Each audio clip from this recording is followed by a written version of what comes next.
Yo, what's up guys? This is Esky, I'm back. I'm bringing my week 3 of the LBA. We are currently 0-2, which is really bad, but our opponents this week, the Quebec City Beartiques, they're also 0-2. I'm just gonna call him the Beartiques because it's easier, so I don't get confused about the name. So yeah, as I was saying, we're 0-2. We lost our first two battles, which is really bad for us. And going to this battle, he had a really scary team. Especially the three last picks on his draft that were Ninetales, Venusaur, and Chief 3. He had the trio, the Sun trio that was really worrying me alongside with the Mega Medicham. Mega Medicham could really just one-shot everything on my team if I was not careful. I wasn't too worried about the Dragonite or even the Milotic and the Gyarados because I know I could deal with those easily, and my main worries were really just the Sun trio. So I'm bringing Typhlosion, taking advantage of his Sun. I'm bringing a physical set with the Expert Belt, and yeah, I hope it's our charm Typhlosion because it's his first game in the LBA. So yeah, I'm gonna start off with my Terrakion, a Choice Craft Terrakion, just so I can outspeed his entire team. And he's bringing out his hitter now. I think here that he was gonna switch out, fearing the Earthquake or even a close combat, and I'm gonna go for my Stealth Rock, but he stays in and he goes for a Flash Cannon. Now I know I can leave this because I have investment, but unfortunately he gets a crit. Now I don't know if it was a choice specs or not at the time when the crit happened. So yeah, I'm just gonna go into my Electivire now. I'm thinking he's gonna switch out again, and I'm gonna go for Thunder Wave, just so I see that he's gonna stay in and he's gonna go for a Nerf Power. That tells me that he's probably either Shuka Berry or a Focus Sash, which makes sense now why he stayed in, because most definitely I would carry Earthquake on my Electivire. So he's gonna switch out now in his Claypool, the Shift 3, as now I'm gonna go for an Earthquake, thinking he's gonna stay in, and the Earthquake still does a good amount of damage to this Shift 3. It's not a 2-hit KO, sorry, unfortunately, but he's just gonna finish me off with a Fake Out, which is really bad because Electivire again does nothing in a barrel. I'm gonna bring in my Gardevoir here, and here I thought he was really gonna switch out and let his Gengar take the Hyper Voice.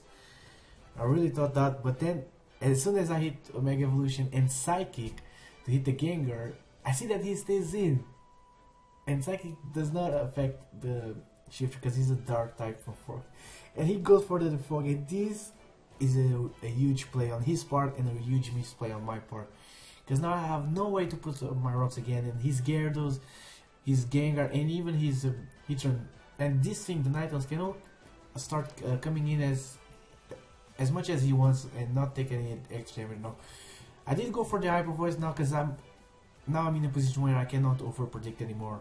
And the Hyper Voice does so much damage that I know that the Sack is gonna take out his Araya, the Ninetales. And Gardevoir gets her third KO of the season, which puts her in the race for the MVP, which I would really like at least to have one of my books in the MVP. So he's gonna bring in his Shift. I know I can leave any with.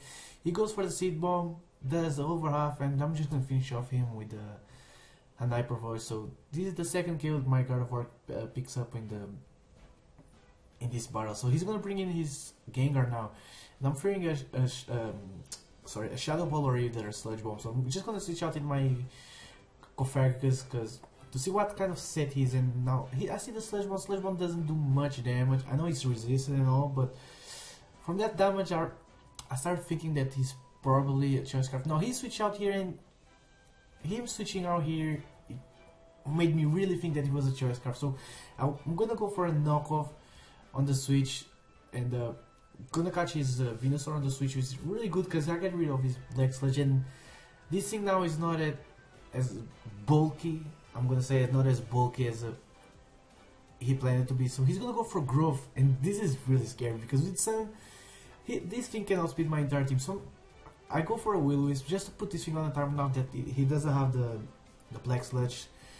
And his only way of recovering is Giga Drain, which Celebi resists, and after the Sun I can just come in with Typhlosion and take him out. So he's gonna go for a Giga Drain on my Kofagus. It does a lot of damage. It's just scary how strong Venusaur is on the Sun. So I'm gonna go for a hex just to see how much damage this thing does, and it does almost half, which is not bad, but it's not good either, because now I have no switch in, because he's most definitely gonna go for a sludge bomb here that it can definitely take me out, and I can't just bring my LBA or my Gardevoir on the Giga Drain from a Mega Venusaur, so I just gotta let my Cofragis go down here. As the sun fades, and I can bring my Mega Gardevoir here just to finish off this Mega Venusaur. Now I'm gonna bring my Mega Gardevoir, as I said. I'm gonna go for a Psychic. Now here, after I go for Psychic, I started thinking maybe the best play here would bring my Typhlosion and maybe preserve my Gardevoir for late game. This was what I started thinking here, and he's gonna bring his Gengar, and there's no way I can leave a Sludge Bomb from that range, or even a Shadow Ball. Even a Shadow Punch or a Shadow Sneak from this Gengar could take me out. I don't know if he gets the Shadow Sneak or not.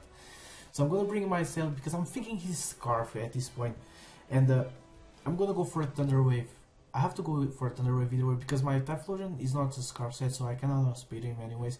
So now I'm banking on a Paralysis from this Gengar, and I'm gonna go for a Giga Drain. Unfortunately, I don't have Psychic, because I took out Psychic just to put Signal Beam, just so I can 1v1 his how you call him, his Shifter with my Celebi, which is really bad on my part. Now that I think about it, I gotta think about my matchups better for next week for sure. He's just gonna take me out with the Sludge Bomb here, and now I only have one more Pokemon. My team captain, the Beast, Typhlosion.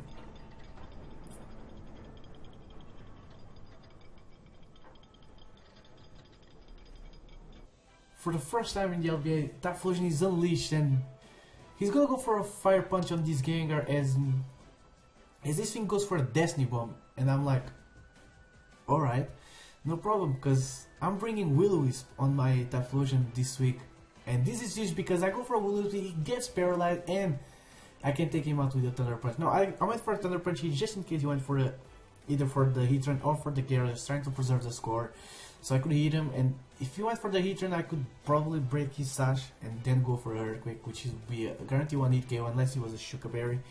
Now he brings his Heatran after. I'm gonna go for an Earthquake. I see the HP bar go down so fast, and it stops at 1 HP. He is a Focus Sash Heatran.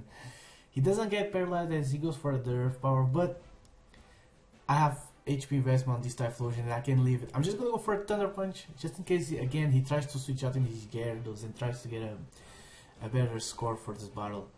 Now, last thing he has is the Gyarados. There's no way in hell I can win this battle unless he for some reason misses an Earthquake or a Waterfall. I'm just gonna go for a Thunder Punch now. Without rocks, this is not a 2-hit KO, it's a 3-hit KO unfortunately after the Intimidate, and he can just go for an Earthquake and finish off my Typhlosion, which is unfortunate. So he gets the crit, unnecessary, because there was no way in hell I could leave an attack from Gyarados at that range of health that I was.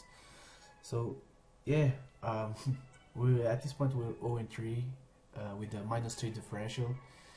It's bad, but it's not as bad because this allows us to not be in the last position, but still be in the relegation zone, but we can still come out of after this, because after all these games were close and it could have gone either way.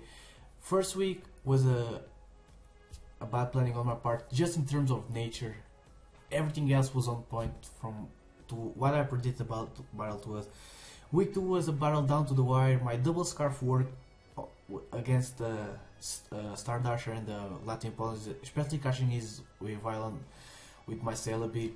And had I not get burned with Toraka, I might could have won, but that's a lot of might and ifs, and this is not the game that we play. You either win or lose. So yeah, I lost game 2, and now I lose.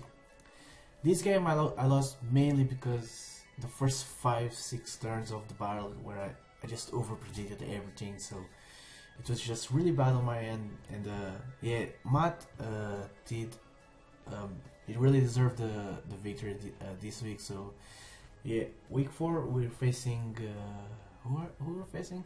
Oh, the New England Noivern that they're coached by Brandon. He's he's 1-1 I think, because he still didn't have his week 3 battle. I think it's against Sophie, I'm not sure. So yeah, we really need a win next week, and yeah, we gotta bounce back from this, or else we're gonna end up really bad at the end. There's only 12 games, three down, 9 to go. We need some wins, a lot of wins, 9 wins. I hope so. So yeah, I'll catch you guys next time. So peace.